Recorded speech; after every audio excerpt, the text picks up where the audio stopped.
Your first camera, the camera that's going to transform you into a real videographer and photographer, or so you thought. This thing sucks. My iPhone takes way better photos.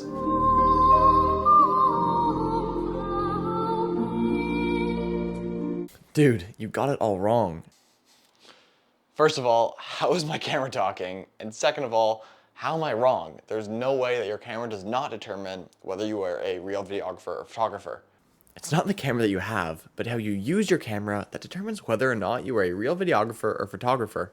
You know what, man? I think you're right. I'm gonna learn how to use my camera.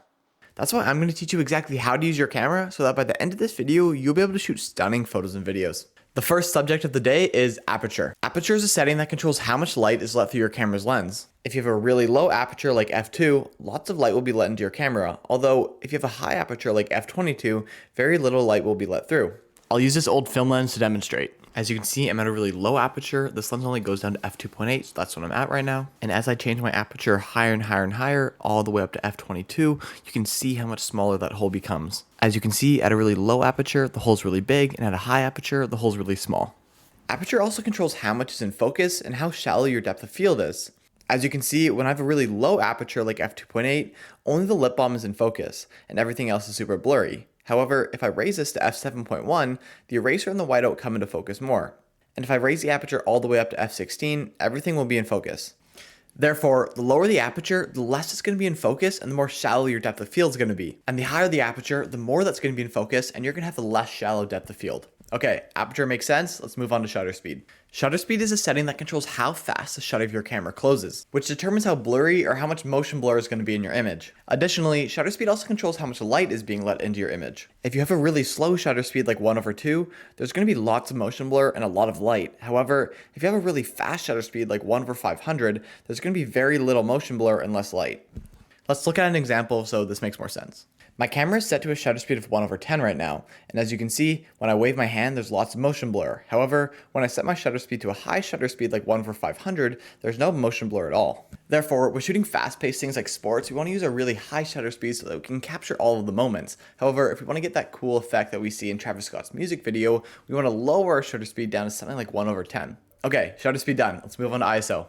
ISO is your camera's sensitivity to light. However, unlike aperture and shutter speed, it does not involve letting light into your camera, but rather increasing the amount of light that is already there. Let's look at examples so that this makes more sense. When photographing this ball, I chose an aperture of f2.8 and a shutter speed of 1/50. And as you can see, it does not let enough light in and my image is underexposed. I can't reduce my aperture because my lens doesn't go below f2.8 and I want to keep my shutter speed at 1/50, so I increase my ISO to the level that properly exposes my image. However, when increasing the ISO, we need to be careful because the higher the ISO, the more noise and grain there will be in your image. Just take a look as I raise my ISO, you can see how much noise is brought into the image. Therefore, it's best to keep your ISO as low as possible to get the cleanest possible image. Okay, that's ISO, let's move on to frame rates. When taking a photo, you're only capturing one frame, but when you take a video, you're getting a bunch of different frames consecutively placed together to create a video. Therefore, the term frame rate relates to how many frames are displayed per second. That's why it's also known as FPS, frames per second. The most common frame rates are 24, 30, 60, and 120. 24 FPS is used for movies and gives you the most cinematic looking footage. For reference, I've shot all this video on 24 FPS. 30 FPS is what weird people who don't want to use 24 FPS use, and 60 FPS and 120 FPS are used for slow motion. If we use a low frame rate like 24 FPS or 30 FPS and slow it down, the footage will look super choppy. However, when using a high FPS like 120 or 60 FPS, we have enough frames so that the image looks nice and smooth slowed down. Additionally, when choosing a frame rate, we also need to choose a corresponding shutter speed. To help us choose the correct shutter speed, we will use a rule called the 180-degree rule. The rule states that for whatever frame rate we choose, we should use a shutter speed that is double that frame rate. We use this rule so that we can have a realistic amount of motion blur in our image. If we don't use the rule, our footage may look super choppy and it's just going to be unpleasing to the eye. It's also not going to look super natural to the viewer. Therefore, if we were shooting at 24 FPS, we should use a shutter speed of 1/50. And if we were shooting at 120 FPS, we will use a shutter speed of 1/250. Okay, frame rates make sense. Let's move on to white balance. White balance is the color temperature of your image. Your color temperature can either be warm, cool, or neutral. We always want our white balance to be a neutral color balance because this gives us the most natural looking image. As you can see, the white balance is currently correct, but if I shift it to a cooler temperature, everything starts to look blue.